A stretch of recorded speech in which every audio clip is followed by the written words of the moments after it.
سب سے بڑا جو رکاوٹ ہے وہ خود علماء حضرات ہیں، مولوی حضرات ہیں، وہ آپس میں اختلاف کرتے ہیں، لہٰذا امت متحد نہیں ہو سکتی۔ وَأَنَا رَبُّكُمْ فَاعْبُدُونِ، تمہاری امت ایک امت ہے اور میں تمہارا رب العالمین، میری عبادت کرو، یعنی اللہ کی عبادت میں جمع ہو جانا۔ اللہ تعالیٰ کی رسی کو مضبوطی سے تھام لو اور آپس میں تفرقہ نہ کرو۔ اور اللہ کی رسی سے مراد یہاں حضرت عبداللہ بن عباس کی تفسیر، خود رسول اللہ صلی اللہ علیہ وسلم کی تفسیر کے مطابق قرآن مجید ہے۔ دین کے مسائل دو قسم کے ہیں، ایک اصولی، ایک فروعی، یعنی پرائمری اور سیکنڈری۔ ایک ہی بات صحیح ہے، دوسری بات صحیح نہیں۔ قبر کا عذاب برحق ہے، کرامتیں برحق ہیں، معجزہ برحق ہے۔ لوگ یہ دیکھتے ہیں کہ علماء مختلف فتویٰ بتا رہے ہیں تو لوگ یہ کہتے ہیں کہ جناب مولوی اکٹھے کیوں نہیں ہوتے، اور جو جھگڑا ہے مولویوں کی وجہ سے۔ یہ جو اختلاف تھا نا فروعی، صحابہ کرام کے وقت سے شروع ہو گیا تھا۔ عبداللہ بن عمر رضی اللہ عنہ کا ایک خاص مزاج تھا اور وہ ذرا عزیمت والا مزاج تھا، اسٹرانگ تھا۔ عبداللہ بن عمر اور عائشہ رضی اللہ عنہ میں بعض مسائل میں بڑا شدید اختلاف بھی ہوا۔ صحابہ کو غلط کہنا یہ منافق کی علامت اللہ نے بتائی، تو امت کا اجماع اس کے اوپر۔ یہ مزاج امام ابو حنیفہ نے نہیں بنایا، اس کو ریفائن امام ابو حنیفہ رحمۃ اللہ نے کیا۔ ایک ایلیجیبلٹی کا بڑا ہائی کرائٹیریا ہے کہ اجتہاد کون کر سکتا ہے۔ دنیا میں ایک بہت بڑی تعداد فقہاء علماء کی، پوری دنیا میں اربوں میں ہزاروں ایسے ہیں جو اس میں ویڈیو بناتے ہیں، تصویر بناتے ہیں، اس کو یوز کرتے ہیں، اسلامک موویز بناتے ہیں۔ پورا ایک اسلامک میڈیا کھڑا ہو گیا۔ جبریل آئے اور کہا یا رسول اللہ ادھر جانا ہے ان سے، تو آپ صلی اللہ علیہ وسلم نے صحابہ سے کہا لا یصلین احدکم العصر الا فی بنی قریظہ، تم میں سے ہر ایک عصر کی نماز بنو قریظہ جا کے پڑھے۔ مطلب یہ تھا بہت جلدی جاؤ، تو انہوں نے جا کر بنو قریظہ میں مغرب کے وقت میں عصر پڑھی۔ آپ صلی اللہ علیہ وسلم نے کسی ایک کو بھی غلط نہیں کہا۔ یہ وہ بات ہے جس پہ پوری امت سارے فقہاء متفق ہیں کہ دین میں ایک ہی وقت میں دو باتیں بھی صحیح ہو سکتی ہیں۔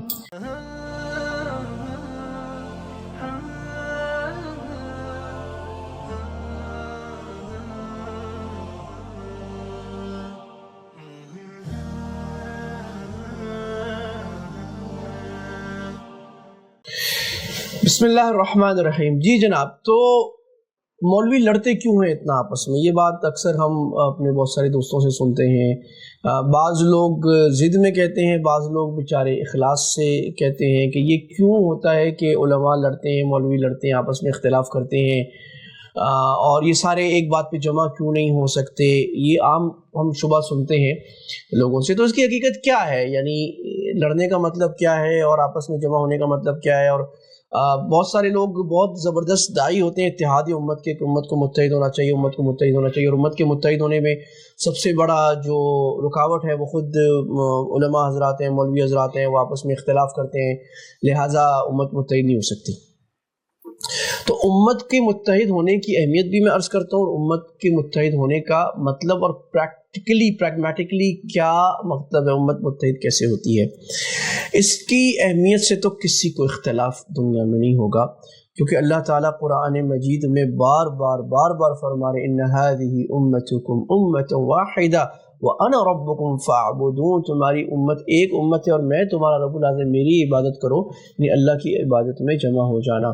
اللہ نے سورہ شورى میں فرمایا شرع لكم من الدین ما وصى به نوحا والذی اوحینا الیک وما وصینا به ابراہیم وموسى وعیسى ان اقیموا الدین ولا تتفرقوا فیہ، کہ یہ تمہارا دین وہی دین ہے جس کی وصیت اللہ تعالیٰ نے نوح علیہ السلام کو کی، اور ابراہیم علیہ السلام کو، موسیٰ علیہ السلام کو کی، اور اس میں ایک اہم بات یہ تھی کہ دین کو قائم رکھنا اور آپس میں تفریقہ نہ کرنا، جھگڑا نہ کرنا آپس میں۔ تفریقہ کیا ہے اس پر بھی آتے ہیں، وَلَا تَتَفَرَّقُوا فِيهِ۔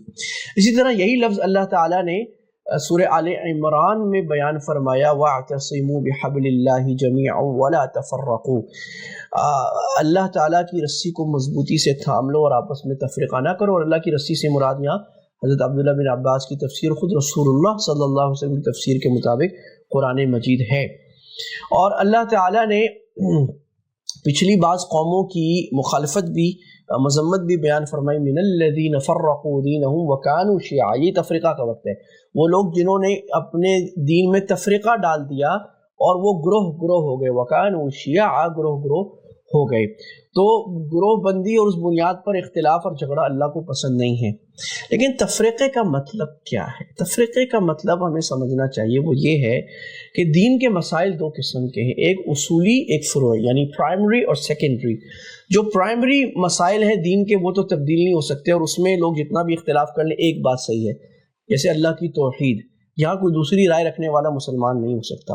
اللہ کے نبی صلی اللہ علیہ وسلم آخری نبی ہیں، یہاں ایک ہی بات صحیح ہے، دوسری بات رکھنے والا مسلمان۔ جنت جہنم کی حقیقت ہے، یہ کوئی خیالی چیزیں نہیں ہیں، یہاں پر ایک ہی بات صحیح ہے، دوسری بات صحیح نہیں۔ قبر کا عذاب برحق ہے، کرامتیں برحق ہیں، معجزہ برحق ہے، ایک ہی بات اس میں صحیح ہے، دوسری بات صحیح نہیں ہے۔ نمازیں 5 ہے وغیرہ، حدیث سنت ہے اور حجت ہے، حدیث بھی ایسے ہی انفورسیبل حجت اور اتھارٹی ہے جیسے قرآن ہے۔ یہ وہ باتیں ہیں جس میں دو رائے نہیں ہو سکتی، جس کو ہم کہتے ہیں عقائد یا دین کے اصول، the primary principles of دین۔ دوسری قسم کے مسائل وہ ہوتے ہیں جو فروع ہیں، جو سیکنڈری ہیں، وہ اکثر عملی نوعیت کے ہیں۔ مثال کے طور پہ نماز کے اندر جو ہم دنیا میں مختلف لوگوں میں فرق دیکھتے ہیں، ہاتھ اوپر اٹھانا، یہاں اٹھانا، یہاں باندھنا، یہاں باندھنا، یہاں باندھنا، اتحیات میں ادھر بیٹھنا، آمین زور سے کہنا، آہستہ کہنا، عید کی نماز چوتھے دن پڑھنا نہ پڑھنا، اور روزے کے بہت سارے چیزوں میں فرق ہونا، خون سے روزہ ٹوٹنا، وضو ٹوٹنا نہ ٹوٹنا، عورت کو چھونے سے ٹوٹنا نہ ٹوٹنا، ایسے اس طرح کے سینکڑوں مسائل ہیں جس کو فروع کہتے ہیں، جس میں اختلاف ہوتا ہے۔ اب جب لوگ یہ دیکھتے ہیں کہ علماء مختلف فتویٰ بتا رہے ہیں تو لوگ یہ کہتے ہیں کہ جناب مولوی اکٹھے کیوں نہیں ہوتے، اور جو جھگڑا ہے مولویوں کی وجہ سے۔ تو اس میں ہمیں سمجھنا چاہیے کہ یہ جو فروع میں اختلاف ہے یہ شریعت نے ایمبیڈ کیا ہوا ہے، شریعت کا مقصد ہے کہ فروع میں اختلاف ہو۔ جی جناب، اس فروع کے اختلاف کو ختم کرنا خود بے وقوفی، نادانی اور شریعت کی بنیاد کو نہ سمجھنا ہے، کیونکہ اللہ تعالیٰ فرماتے ہیں وَجَعَلْنَاكُمْ شُعُوبًا وَقَبَائِلَ لِتَعَارَفُوا إِنَّ أَكْرَمَكُمْ عِنْدَ اللَّهِ أَتْقَاكُمْ، اللہ نے تمہیں مختلف قبیلوں اور گروپس میں بنائے تاکہ تم پہچان کرو۔ اور یہ جو اختلاف تھا نا فروعی، صحابہ کرام کے وقت سے شروع ہو گیا تھا۔ چنانچہ عبداللہ بن عمر رضی اللہ عنہ کے بہت ساری چیزوں میں خاص رجحان ہوتا تھا جو زیادہ رخصت کی طرف ہوتا تھا، leniency was quite lenient، نہیں ذرا سختی کی طرف ہوتا تھا، یہ میں پھر بولتا ہوں بات۔ چنانچہ عبداللہ بن عمر رضی اللہ تعالیٰ عنہ کا ایک خاص فقہی مزاج تھا، کیونکہ اللہ کے نبی جب دنیا سے پردہ فرما گئے، اب جو نئے مسائل دنیا میں آ رہے، اسلامی ملک نئے فتح ہو رہے، تو نئے مسائل آ رہے، اس کا جواب چاہیے، تو جو فقہا صحابہ تھے، جو علماء مفتی صحابہ تھے، انہوں نے جواب، تو عبداللہ بن عمر رضی اللہ عنہ کا ایک خاص مزاج تھا، اور وہ ذرا عزیمت والا مزاج تھا، اسٹرانگ تھا، رخصت کم تھی۔ عبداللہ بن عباس رضی اللہ عنہ کا اس کے برعکس نرم مزاج تھا۔ چنانچہ عبداللہ بن عباس کی رخص مشہور ہے اور عبداللہ بن عمر کی شدائد مشہور ہے۔ حضرت عائشہ رضی اللہ عنہ کا ایک مزاج تھا، اور حضرت عبداللہ بن عمر اور عائشہ رضی اللہ عنہ میں بعض مسائل میں بڑا شدید اختلاف بھی ہوا، جس میں انہوں نے شدت سے اختلاف بھی کیا ایک دوسرے کے ساتھ۔ ابو بکر رضی اللہ عنہ کا ایک مسلک تھا، حضرت علی رضی اللہ عنہ کا ایک مسلک، عبداللہ بن مسعود رضی اللہ عنہ کا ایک اپنا فقہی رجحان تھا۔ ان سب صحابہ کا آپس میں بہت سارے مسائل میں اختلاف تھا۔ اگر یہ اختلاف ہی غلط ہے تو ان صحابہ کا اختلاف کیا غلط تھا، اور نعوذ باللہ کیا صحابہ ہی حق پر نہیں تھے، حالانکہ پوری امت کا اجماع ہے کہ صحابہ سارے حق پر ہیں رضی اللہ عنہم ورضوا عنہ۔ اور اللہ نے قرآن میں فرمایا کہ جب ان سے کہا جاتا ہے کہ پیروی کرو ان صحابہ کی، تو کہتے ہیں کہ ہم بے وقوفوں کی پیروی کریں، اور صحابہ کو غلط کہنا یہ منافق کی علامت اللہ نے بتائی، تو امت کا اجماع ہے اس کے اوپر۔ لہذا صحابہ سے اختلاف چلا۔ پھر جو ہم حنفی، شافعی، مالکی چلتے ہیں، دیکھیں بھائی امام ابو حنیفہ نے اپنی جیب سے دین نہیں نکالا، نہ امام مالک نے نکالا۔ امام مالک رحمہ اللہ تعالی امام المدینہ کہلاتے تھے، انہوں نے جو مزاج لیا وہ عبداللہ بن عمر کا مزاج لیا اور مدینہ کے لوگوں کا مزاج لیا۔ تو مدینہ میں جو فقہ تھی، جو فقہی رجحان تھا، جو فقہ اصول تھے، جو مزاج تھا، وہ کس نے لے لیا؟ امام مالک رحمہ اللہ نے۔ اسلامی دارالخلافہ ہمیں معلوم ہے حضرت علی نے کون سا بنا دیا تھا؟ جی، کوفہ بنا دیا تھا۔ تو کوفہ میں حضرت علی، ان کے ساتھ بڑے بڑے علماء، تو عبداللہ بن مسعود رضی اللہ عنہ، جن کو اللہ کے نبی صلی اللہ علیہ وسلم خاص دعا دی تھی، اور اللہ کے نبی کے بڑے علوم کے امین عبداللہ بن مسعود تھے، تو وہ وہاں پر ہو گئے حضرت علی۔ تو امام ابو حنیفہ رحمہ اللہ نے حضرت عبداللہ بن مسعود کے شاگرد سے ابراہیم نخعی ان کے شاگرد حماد ان کے شاگرد امام ابو حنیفہ 18 سال ان کی خدمت میں رہے، وہ مزاج لیا۔ تو یہ مزاج امام ابو حنیفہ نے نہیں بنایا، اس کو ریفائن امام ابو حنیفہ رحمہ اللہ نے کیا، اور اس کے بعد ان کے اسٹوڈنٹس مزید آج تک کرتے چلے گئے اور چلتے آ رہے ہیں۔ امام شافعی رحمہ اللہ چونکہ ان دونوں کے بعد آئے، انہوں نے ان دونوں کا مزاج ملا کر لیا، اور امام احمد بن حنبل ان تینوں کے بعد آئے، انہوں نے تینوں کا مزاج مختلف، اور امام احمد بن حنبل نے پوری دنیا کا سفر کیا، تو مختلف فقہا سے، مختلف تابعین، تبع تابعین سے مزاج لیا اور ایک اپنا نیا فقہی مسلک بنایا۔ اور اس طرح اس زمانے میں بہت سارے 80-90 اور اس پائے کے لوگ تھے. امام ابو حنیفہ اور امام احمد حنبل کے امام اوزاعی تھے, امام سفیان ثوری تھے, امام بخاری کا رحمہ اللہ کا اپنا مسلک ہے. تو یہ جو سیکنڈری چیزوں میں اختلاف ہے یہ امت کے اندر امبیڈ ہے, اور یہ ہوگا اور یہ رہے گا اور رہنا چاہیے. اور اس کی وجہ یہ ہے کہ دنیا میں جو بھی سائنس, کوئی بھی ڈسپلن, اگر اس میں ڈائیورسٹی ختم ہو جائے, نئے اوپینینز کا آنا ختم ہو جائے, وہ سائنس مر جاتی ہے. میڈیسن میں کیا اختلاف نہیں ہوتے؟ ڈاکٹرز اختلاف نہیں کرتے, and they should do, کیونکہ جب نیا اوپینین آئے گا تو نیا اوپینین ڈیفینیٹ نہیں ہوگا. یہاں پر یہ بات بھی کہی جاتی ہے جناب شریعت تو ڈیفینیٹ ہے, آپ اس کی مثال میڈیسن سے, انجینئرنگ سے, آرکیٹیکچر سے, مینجمنٹ اسٹرکچر سے, سائیکالوجی سے کیوں دے رہے ہیں؟ تو جناب یہی آپ کی غلط فہمی ہے. شریعت کے اصول ڈیفینیٹ ہیں, اسلام کے جو پرائمری اور پرنسپلز ہیں وہ ڈیفینیٹ ہے. جو فروع ہے اس میں اختلاف ہے. ہاں اگر اس میں ایلیجیبلٹی ہے, جیسا کہ کورٹ میں ججمنٹ دینے کی اہلیت صرف جج کے پاس ہوتی ہے نا, میں اور آپ 10-20 ہزار لوگ بھی جمع ہو کے جو آج میڈیا پہ پاکستان میں, دنیا میں, ہندوستان میں بات کرتے ہیں, ان کے کہنے سے کچھ فرق نہیں پڑتا.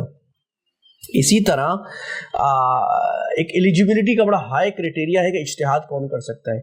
تو اجتہاد کرنے والے 10 اوپینین بھی بنائیں, نارملی 3-4 سے زیادہ اوپینین نہیں ہوتے, 2-3 اوپینین ہوتے ہیں, اس سے زیادہ ہو نہیں سکتے. ان اوپینینز کے اندر جو بھی اہل یا کمپیٹنٹ مفتی جو فتویٰ دے گا وہ ٹھیک ہو جائے گا. اتنا نئے مسائل آتے ہیں, مثال کے طور پہ ہمارے یہاں اس پہ اختلاف ہوا کہ تصویر جو ڈیجیٹل پکچر ہے جس میں ابھی بنا رہا ہوں, یہ اس تصویر میں آتی ہے جس کو اللہ کے نبی نے حرام کہا تھا کہ نہیں آتا. تو علماء کی دو رائے ہوگی, بعض علماء کہتے ہیں آتے ہیں, بعض کہتے ہیں نہیں آتے. دنیا میں ایک بہت بڑی تعداد فقہاء علماء کی, پوری دنیا میں اربوں میں ہزاروں ایسے ہیں جو اس میں ویڈیو بناتے ہیں, تصویر بناتے ہیں, اس کو یوز کرتے ہیں, اسلامک موویز بناتے ہیں, پورا ایک اسلامک میڈیا کھڑا ہو گیا. اسی طرح بعض رات کہتے ہیں نہیں, تو دونوں بھی صحیح ہیں, جھگڑے کی بات ہے. جھگڑا اس وقت ہوگا جب یہ ان کو غلط کہیں, بالکل ان کو غلط کہیں, تو ہم غلط نہیں کہہ سکتے. ہم کہتے ہیں یہ میری رائے ہے, ان کی رائے ہے, یہ آپ کے بڑوں کی رائے, یہ میرے بڑوں کی رائے. یہ جو اختلاف اور جھگڑا پڑ رہا ہے یہ اس انداز سے پڑ رہا ہے کہ جو اختلاف قابل برداشت تھا اس کو ہم حق و باطل کا اختلاف بنا دیتے ہیں اور غصے ہونے شروع ہو جاتے ہیں آپس میں. بہت ساری جماعتیں تھیں, وہ 2 ہو گئی, 3 ہو گئی. دیوبند 2 حصوں میں ہو گیا, بریلوی مکتب فکر میں اور بہت سارے گروہ بن گئے, اور شیعہ میں بہت سارے گروہ بن گئے, دیوبندیوں میں 2-3 گروہ بن گئے, تبلیغی جماعت میں 2 بن گئے. اب مسئلہ کیا ہوتا ہے کہ لوگ کہتے ہیں اختلاف کیوں ہوا. بعض لوگ اس لیے روتے ہیں, بھئی اختلاف تو ہوگا, اختلاف ہونا غلط نہیں ہے. یہی وجہ ہے کہ مفسرین نے لکھا ہے کہ میں نے 3 آیتیں شروع میں پڑھی نا, اللہ سبحانہ و تعالیٰ نے کہا کہ وَلَا تَتَفَرَّقُوا فِيهِ, تفرقہ یعنی جھگڑا نہ ڈالو. کہیں یہ نہیں کہا کہ وَلَا تَخْتَلِفُوا, اختلاف نہیں کرو, کیونکہ اختلاف تو فروع میں ہوگا اور نیچرلی ہے, اور اللہ نے خود کرایا. اور اللہ کے نبی صلی اللہ علیہ وسلم نے بعض اعمال 2 مرتبہ کیے, اور 2 مرتبہ کیے یہ بتانے کے لیے کہ اختلاف ہوگا. اور اس میں سب سے بنیادی حدیث جو ہے ادب الاختلاف میں, اور اختلاف کی ضرورت میں, اختلاف کے صحیح ہونے میں, اور سب آراء کے برابر ہونے میں, وہ مسلم شریف کی روایت ہے جس میں اللہ کے نبی صلی اللہ علیہ وسلم نے جب غزوہ خندق کیا تو اس کے بعد کیونکہ بنو قریظہ کے یہودیوں نے غداری کی تھی, تو جبریل آئے اور کہا یا رسول اللہ ادھر جانا ہے ان سے. تو آپ صلی اللہ علیہ وسلم نے صحابہ سے کہا لا یصلین احدکم العصر الا فی بنی قریظہ, تم میں سے ہر ایک عصر کی نماز بنو قریظہ جا کے پڑھے. مطلب یہ تھا بہت جلدی جاؤ. تو صحابہ فوراً ظہر کے بعد روانہ ہو گئے. اب راستے میں کیا ہوا کہ بہت سارے صحابہ راستے میں جا رہے تھے کہ عصر کا وقت قضا ہونے لگا, مغرب کا وقت داخل ہونے لگا. تو صحابہ کا مشورہ ہوا کہ اللہ کے نبی نے فرمایا تھا کہ عصر کی نماز کہاں پڑھو, بنو قریظہ کے محل علاقے میں جا کے پڑھو, جو مدینہ سے تھوڑا سا باہر تھا. تو اب ہم کیا کریں؟ تو بعض صحابہ نے کہا نہیں, اللہ کے نبی نے کہا ہے وہاں پڑھو, چاہے مغرب کا وقت ہو جائے وہیں پڑھیں گے, کیونکہ آپ صلی اللہ علیہ وسلم تو شارع ہیں, آپ شریعت بتاتے ہیں, آپ کا کہا ہوا شریعت ہے, آپ نماز کے وقت بھی تبدیل کر سکتے ہیں. اور بات صحیح تھی. تو انہوں نے جا کر بنو قریظہ میں مغرب کے وقت میں عصر پڑھی. دوسرے صحابہ نے کہا نہیں نہیں نہیں بھائی, اللہ کے نبی کا مقصد سمجھو. آپ صلی اللہ علیہ وسلم کا مقصد یہ نہیں تھا کہ قضا کر دو, مقصد یہ تھا تیز جاؤ. لہٰذا انہوں نے راستے میں عصر پڑھ لی عصر کے وقت میں, اور وہاں جا کے ملے. جب اللہ کے نبی صلی اللہ علیہ وسلم کے پاس دونوں آئے تو آپ صلی اللہ علیہ وسلم نے کسی ایک کو بھی غلط نہیں کہا. یہ وہ بات ہے جس پہ پوری امت کے سارے فقہاء متفق ہیں کہ دین میں ایک ہی وقت میں 2 باتیں بھی صحیح ہو سکتی ہیں. یہ اور بات ہے کہ ایک زیادہ بہتر ہوگی, کم بہتر ہوگی, اعلیٰ اولا ادنا کا اختلاف ہوگا کہ کوئی کہے گا یہاں ہاتھ باندھنا اعلیٰ ہے, کوئی یہ کہے گا یہاں ہاتھ باندھنا اعلیٰ ہے, افضل ہے. یہ بات تو ہوگی, لیکن ایک وقت میں 2-3 باتیں بھی صحیح ہو سکتی ہیں، اس لیے صحابہ نے آپس میں اختلافی بات رکھی۔ تو جب یہ سمجھ گئے تو اب آپ جن مستند مفتیان اپنے علاقے میں کے مزاج پہ چلتے ہیں تو ان میں سے کسی کی بھی بات مانیں، دوسرے کو برا نہ کہیں۔ اور اس میں جو چیز بنا ہے وہ ہے مسلمانوں میں فتنہ قائم کرنا کسی ایک اصول کے بنیاد پر، چھوٹی بات کی بنیاد پر۔ اور فتنے جس بات سے جھگڑا پڑتا ہو مسلمانوں میں، وحدت کا طریقہ یہ ہے کہ جس بات سے جھگڑا ہوتا ہو اور آپ کے خیال میں وہ بات صحیح بھی، آپ اس بات کو بیان کرنا ہی چھوڑ دیں۔ آپ کے خیال میں کوئی عمل ضروری سنت ہے، سنت بھی ہے، تو امام شاطبی نے لکھا ہے کہ سنت عمل کو بھی چھوڑ دیا جائے گا کبھی کبھی امت میں اتحاد پیدا کرنے کی نسبت۔ اس کی ایک دلیل میں عرض کرتا ہوں، اللہ کے نبی صلی اللہ علیہ وسلم جب فتح مکہ ہو گئی اور مکہ پہ آپ صلی اللہ علیہ وسلم کا پورا غلبہ ہو گیا، تو ہمیں معلوم ہے کہ کعبہ ابراہیم علیہ السلام نے جو بنایا تھا وہ ریکٹینگولر بنایا تھا، لمبا بنایا تھا، لیکن مشرکین مکہ نے جب دوبارہ اللہ کے نبی صلی اللہ علیہ وسلم کی عمر مبارک جب 25 سال تھی، انہوں نے دوبارہ کعبہ بنایا تو ان کے پاس کمائی کم پڑ گئی، تو انہوں نے کعبے کو اسکوائر بنا دیا۔ اب حضرت عائشہ نے کہا یا رسول اللہ اب تو آپ کا غلبہ ہو گیا نا، اب آپ کعبہ کو دوبارہ اپنے باپ ابراہیم کی بنیاد پر لے آئے، اصل تو کعبے کا طریقہ وہی تھا۔ تو رسول اللہ صلی اللہ علیہ وسلم نے فرمایا ان قومک حدیث عہد بالجاہلیہ، عائشہ تمہاری قوم ابھی ابھی جاہلیت سے نکل کے آئی، یعنی وہ دین کو پورا سمجھی نہیں ہے۔ مطلب یہ ہے کہ کعبے کی چونکہ تقدس بہت زیادہ ہے، اور یہ جاہل طبقوں میں ہوتا ہے کہ ان کے اندر تقدس بہت زیادہ بڑھ جاتا ہے۔ آپ دیکھیں گے بعض لوگ قرآن کو نہیں پڑھتے، وہ قرآن کی طرف پیروں کے پیروں کرو، ان کو اس کی فکر ہے، یہ ہو گیا وہ ہو گیا، چھوت اچھوت ہو گیا، یہ تو غلط نہیں ہو گیا، ان کو دین کا عمل نہیں ہے، وہ ادب احترام حد سے زیادہ بڑھا ہوا ہے ان کا، یہ ہو جاتا ہے۔ یعنی ادب احترام کا میں انکار نہیں کر رہا، لیکن ضرورت سے زیادہ ادب احترام کا ہو جانا یہ کم علمی کی وجہ سے لوگ ہوتا ہے کہ جس چیز کا جتنا ادب ہے اتنا زیادہ ادب کرو کہ عمل بھی نہ رہے اس کا۔ بہرحال یہ ایک ثانوی بات تھی۔ تو معاملہ یہ ہے کہ آپ نے کعبے کو بنانا اور اصل شکل پہ لانا اس وجہ سے چھوڑ دیا کہ لوگوں میں فتنہ پڑے گا اور لوگ کہیں گے وہ توبہ توبہ کعبے کو بدل دیا، کوئی جھگڑا ہو جائے گا، نیا اختلاف پیدا ہو جائے گا، لہٰذا اختلاف کو بچانے کی خاطر آپ نے اتنا بڑا مستحب اتنا عظیم کام چھوڑ دیا، کیونکہ فرض نہیں تھا اس لیے آپ نے چھوڑ دیا۔ تو ہمیں یہ عقل ہونی چاہیے کہ ہر مسئلہ بیان کرنے کا نہیں ہوتا، ہر بات کہنے کی نہیں ہوتی۔ خلاصہ اس بات کا یہ ہے کہ یہ فہم ہونا چاہیے کہ دین کے بڑی باتیں کون سی ہیں جس پر ہم عمل کر لیں اور چھوٹی باتوں میں کمپرومائز کر لیں، نمبر 1۔ نمبر 2، اگر آپ امت کا براڈر ویژن رکھیں گے، بڑے مسائل پر فوکس کریں گے۔ اس وقت کفر اور الحاد کا کیا مسئلہ ہے ہمیں، اس وقت ہمارے بچے بچیاں مغربی تہذیب میں رنگے جا رہے ہیں، بچے بچیاں فلمز اور موویز اور سوشل میڈیا دیکھ کر بے دین اور بد دین ہوئے جا رہے ہیں، ان کا ایمان خراب ہو رہا ہے، بچے پورنوگرافی دیکھ رہے ہیں، سارے بچے بے حیا بے شرم ہوتے چلے جا رہے ہیں، اور ان کو اسٹڈیز میں ایسی چیزیں گھول کے پلائی جا رہی ہیں جس کا اسلامی ٹریڈیشن سے تعلق نہیں ہے، اللہ کے نبی کی سنتوں کو چھوڑ رہے ہیں، اللہ کے نبی کی عظمت ختم ہو رہی ہے، دنیا کفر کا اسلام سے مقابلہ ہے، منافقت کا مقابلہ ہے۔ جب آپ یہ بڑی بڑی چیزیں دیکھیں گے تو یہ تو چھوٹے چھوٹے جھگڑے ہوتے ہیں نا، یہ آپ بھول جائیں گے۔ تو جو لوگ چھوٹی سوچ اور چھوٹی فکر رکھتے ہیں، اپنی کمیونٹی میں ایک مدرسے سے دوسرے مدرسہ، ایک دوسرے مدرسہ، اور آپس میں پھر اختلاف کرتے رہنا، وہ لوگ اس چیز میں پھر چھوٹی چھوٹی چیزوں میں اختلاف زیادہ کرتے ہیں۔ جو امت کے سارے طبقات سے ملتے ہیں، امت کے بڑے بڑے پیمانوں میں جاتے ہیں، سب لوگوں سے ملنا کرتے ہیں، اپنے کمفرٹ زون سے نکل کے دوسری جگہوں پہ جا کر امت کو دیکھتے ہیں، تو ان کا ذہن بڑا ہو جاتا ہے۔ آپ دیکھیں گے کہ جس عالم نے سفر کیا ہوا ہے، دنیا کا سفر، مختلف مزاجوں کو دیکھا ہوا، جس نے سفر نہیں کیا ان کی سوچ میں بہت بنیادی فرق ہوگا۔ جس نے سفر کیا ہوا ہے وہ بہت ساری چیزوں میں بہت برداشت کرے گا، ٹالرنٹ ہوگا، یہاں تک کہ دوسرے لوگ کہیں گے وہ یہ تو مداحن ہو گئے، تو اس کو تو پتہ ہی نہیں ہے، یہ تو کہتا ہے یہ بھی صحیح ہے، یہ بھی صحیح ہے۔ وہ یہ بھی صحیح اس لیے کہتا ہے کہ وہ جب مراکش میں گیا تو اس نے لوگوں کو دین کے کسی اور انداز میں تبدیل کرتے ہوئے دیکھا، اصولوں میں رہتے ہوئے، مالکی لوگ کے۔ وہ جب ملیشیا گیا تو اس نے شافعی اور مزاج میں بھی فرق دیکھا، کیونکہ سردی گرمی سے بھی دینی مزاج میں فرق آ جاتا ہے۔ وہ جب مصر گیا تو اس نے لوگوں کو شافعی فقہ پر عمل کرتے ہوئے دیکھا۔ وہ جب قطر آیا، سعودیہ گیا، اس نے حنبلی فقہ پر عمل کرتے ہوئے دیکھا۔ وہ جب بنگلہ دیش پاکستان گیا اس نے حنفی فقہ پر عمل کرتے ہوئے دیکھا، اور ترکی کے حنفیوں میں اور پاکستان کے حنفیوں میں فرق بھی دیکھ لیا۔ اس کو سمجھ آ گیا یہ ساری چیزیں فروع ہے، اس میں کوئی جھگڑے ورنے کی بات نہیں ہے۔ جو آپ کا اپنا ایک طریقہ اپنے بزرگوں کا چل رہا ہے اس کے اوپر چلیں، اور باقی سب کو صحیح سمجھتے ہوئے جو مشترکات ہیں، جو گریٹر آبجیکٹیوز ہیں، اس پر مل کر چلے۔ یہی راستہ ہے وحدت امت کا جو امت ہمیں بتاتی چلی آئی ہے، اور یہ کوشش کرنا محال ہے کہ چھوٹے مسائل میں امت کو جمع کر دیں، یا بعض لوگ ہیں وہ 20-30 مسائل سے آج تک نکلے ہی نہیں ہیں۔ ابھی تک وہ یہاں اٹکے ہوئے، ہر وقت لے دے کے ان کو یہ 4-8 مسائل دیا تھے۔ تو جو آدمی، جو عالم 5-10-20 مسائل میں پھنسا ہوا ہو نا، اس کا مطلب اس بیچارے کی گوڑ کہیں پھنس جی ہے، آپ اگر اس کے ساتھ لگیں گے آپ بھی پھنس جائیں گے۔ لہٰذا بہتر ہے اس سے آپ کنارہ کش ہو جائیں، کسی ایسے عالم کے ساتھ جڑیں جس کی سوچ بڑی ہے، ویژن براڈر ہے، اور اس سے بہت سارے لوگ کو فائدہ ہو کر دین کی طرف آ رہے اور دین کے خادم اور داعی بن رہے۔ اللہ ہمیں سمجھ کی اور امت کو اس سخت افتراق کے وقت میں، جھگڑے کے وقت میں امت کو جمع ہونے کی توفیق عطا فرمائے، اور کم سے کم ہمیں توفیق عطا فرمائے کہ ہم امت کو لڑانے کا سبب نہ بنے۔ وآخر دعوانا الحمدللہ رب العالمین۔